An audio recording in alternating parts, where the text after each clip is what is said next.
Barbecue in America is hundreds of years old. We have so many ubiquitous dishes in America that we think of as common eating, things like pizza, spaghetti, or tacos, but those are actually very, very new dishes. So much of what we eat today is only 50 or 75 years old in its popularity. But barbecue, that goes back a long way.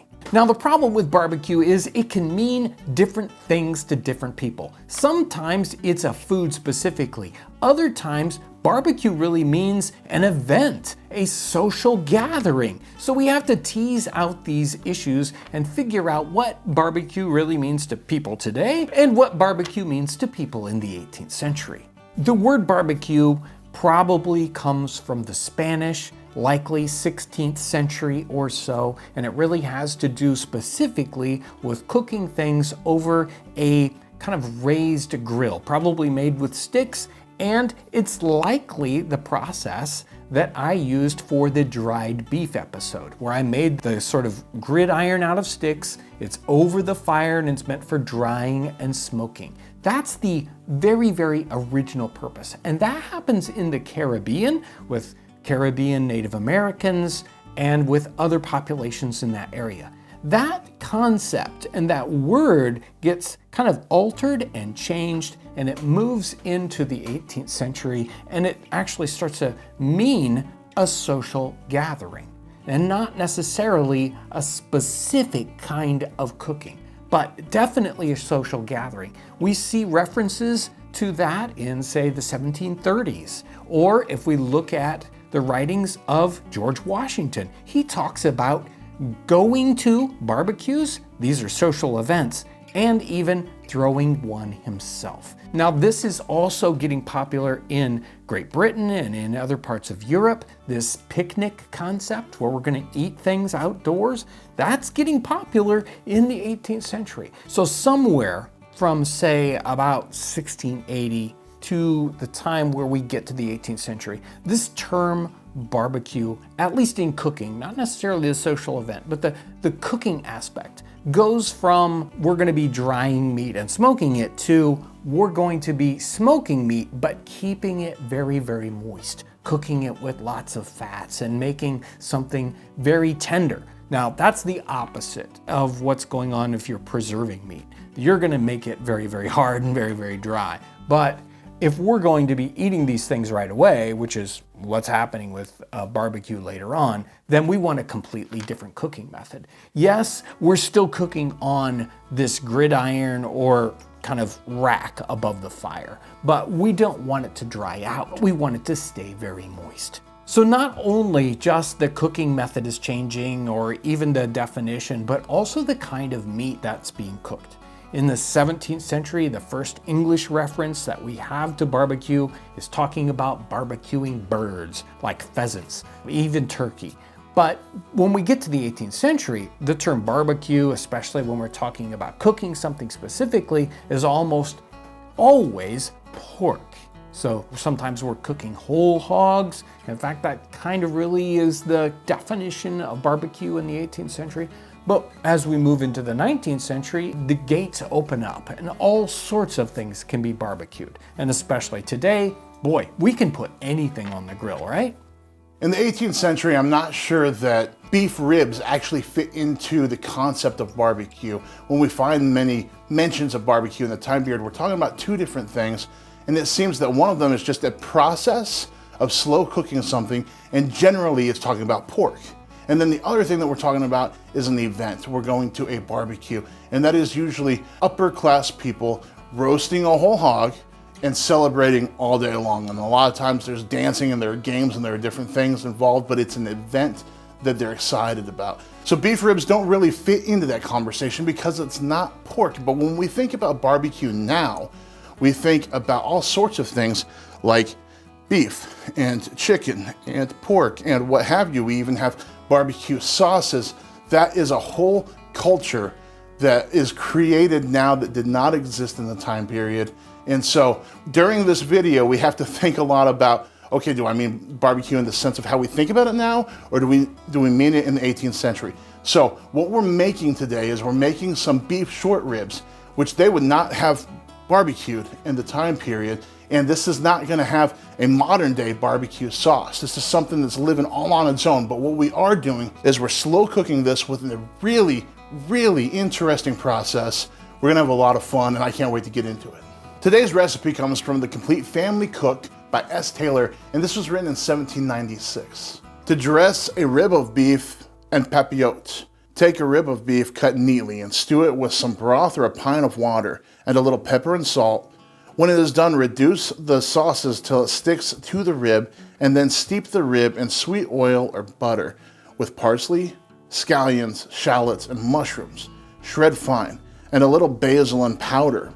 Wrap the rib in a sheet of white paper with its seasoning, folding the paper around in the form of a papillote. Grease the outside and lay it upon the gridiron on another sheet of greased paper over a slow fire. When it is done, serve it in the paper. We have never, that I can remember, done a papillote on the channel before. So I'm really excited about it. It's a cooking style that basically we're going to take a piece of paper and make a pouch that we steam food in. And that's what's gonna get our rib nice and tender. So the first thing that we're gonna do is we're gonna stew our rib. And for me, I've already done this actually. You can see that I have chopped this rib into 3 different pieces because I'm gonna put it into a smaller Dutch oven.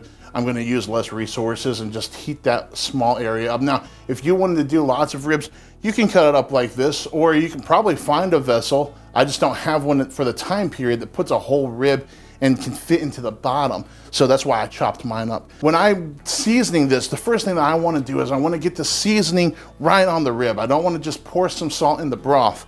I'm going to put my salt and pepper onto this rib. I'm gonna push it in so that it stays. Then I'm gonna pour my broth in the pot, but not on top of the ribs to wash everything off because I want that seasoning right on the meat. We're gonna get this with about a pint of broth or a pint of water. I'm gonna use broth, some salt and pepper, and we're gonna get it into our stew pot, and we're gonna braise this for anywhere between about an hour and a half. We're putting this in the liquid, and what we wanna do is we want it to get up to a boil, and then we wanna drop it down to a simmer, and we just want it to simmer the whole time, just little heat bubbles in that broth, okay? And so what that's gonna start to do is break down the sinew, break down the fat inside of these ribs, but it's not gonna get them completely tender. That's the next part. Right now, we're just trying to cook them through, and we're not gonna worry if they're pull apart. Today, one of the definitional parts of barbecue is the barbecue sauce. And we have these wonderful regional differences to barbecue sauces. Some people want it sweet. Other people want it to have a lot of zing in it with vinegar. Maybe the spicing is different from one region to another. Now, what's happening in the 18th century with the sauces of a barbecue is very, very different. Sometimes it's just basically a gravy. Maybe it's got lots of butter to it.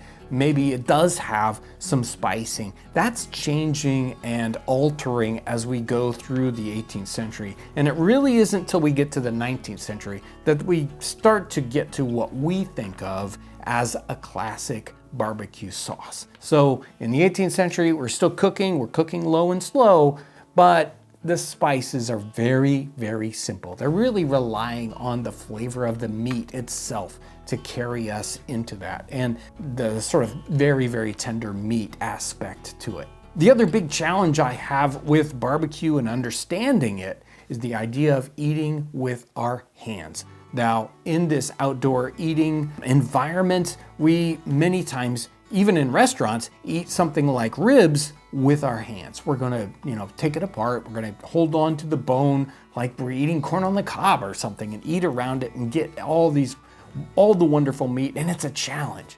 But in the 18th century, most people are not eating like that. At least people that are middle class or well-to-do. In these, kind of fancy parties that you can expect in the 18th century, certainly they're probably not eating with their hands, and they're eating these things on a plate with knives and forks and all that. But much more difficult to understand is where the roots of our eating barbecue with our hands is. And I think that really comes from poorer people, even enslaved Africans, eating the barbecue in a different way than, say, the people that are eating barbecue in the recipe books that we see. It's so much harder to research where some of these things come from because we don't have writings that point to these things as explicitly as we have in the cookbooks of the 18th century. So the recipe that we're going to be using today, we're going to be taking the bones out, which today we would definitely not do that. We want to have the flavors of the bones coming through and, affecting both the experience of eating and the flavor.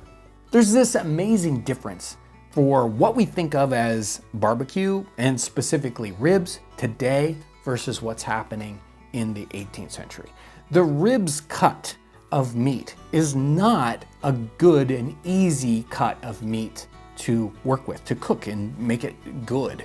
And so it's a real challenge. You have to do special things to make things like ribs or brisket turn out to be a good food to eat.